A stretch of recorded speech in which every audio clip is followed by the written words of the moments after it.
வந்தே மாதரம். இது வெள்ளிக்கிழமை 1 பிப்ரவரி 2008 செய்தி.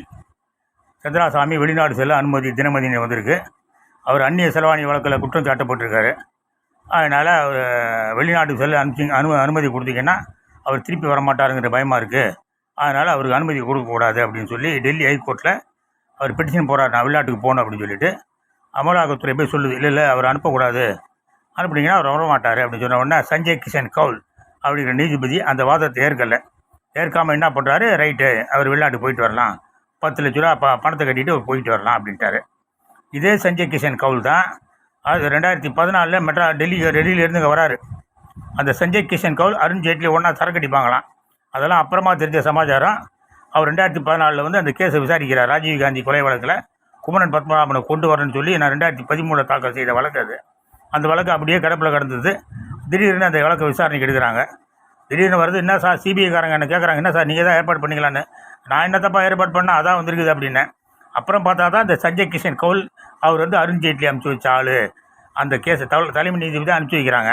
அந்த கேஸை தள்ளுபடி பண்ணுறதுக்குனே அவர் அனுப்பிச்சி வச்சுருக்காங்க.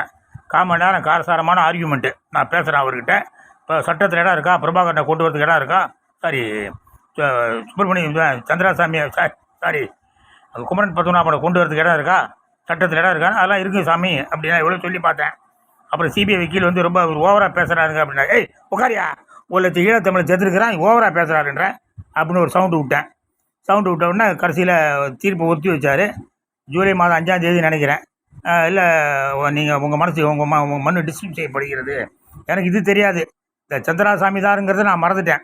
நீங்கள் ஏற்கனவே 2008 பயங்கரமாக நீதி வழங்கியிருக்கீங்க, அதனால் தர்மதுரை நீ இந்த கேஸை விசாரிக்கக்கூடாதுன்னு சொல்லியிருப்பேன். அப்புறம் சுப்ரீம் கோர்ட் போகிறதெல்லாம் துப்பு கிடையாது நமக்கு. 2004 சிபிஐ டிசம்பர் மாதம் ஒரு கோர்ட்டில் போய் சொல்லுது, வெளிநாட்டுக்கு போகணுன்னு கேட்குறாரு. ஃபெர்ரா கோர்ட்டில் சிபிஐ எங்ககிட்ட பொட்டி நிறைய ஆவணம் இருக்குதுன்னு சொல்லுது. சொல்லி அந்த ஆவணங்களெல்லாம் ரூமில் போய் பார்க்குறாரு ஜட்ஜி. ஆமாம் பொட்டி நிறைய ஆவணம் இருக்குது, ஒன்று வெளிநாட்டுக்கு விட முடியாதியா அப்படின்னு சொல்லிடுது. அப்போது அது வந்து ஃபெரார் கோர்ட்டுக்கு சிபிஐ போகக்கூடாது, இருந்தாலும் சிபிஐ ஓடுது. அதே மாதிரி 2007 சந்திராசாமி ஹைகோர்ட் டெல்லி ஹைகோர்ட்டில் பெட்டிஷன் போடுறாரு. உடனே சிபிஐ பெட்டியை தூக்கிட்டு ஓடுது. அங்கே 2 ஜட்ஜி இருந்தவங்க விரட்டி விட்டாங்க. ஓடுங்கடா, உங்களுக்கு ஆதாரம் இருந்தால் நடவடிக்கை எடுங்க, வெளிநாட்டு போகல நீங்கள் என்னடா சொல்கிறது அப்படின்னு சொல்லி விரட்டி விட்டாங்க அந்த 2 ஜட்ஜு. அதுக்கப்புறம் சஞ்சய் கிஷன் கவுல் அருண் ஜேட்லி ஃப்ரெண்டை விட்டு அந்த கேஸில் அவர் காப்பாற்றிருக்காங்க. இதில் என்ன பெரிய மர்மம் இருக்குன்னு எனக்கு புரியல. பாஜகவும் சோனியாவும் சந்திராசாமியை பார்த்து பயப்படுறாங்க. என்ன கருமமோ தெரில.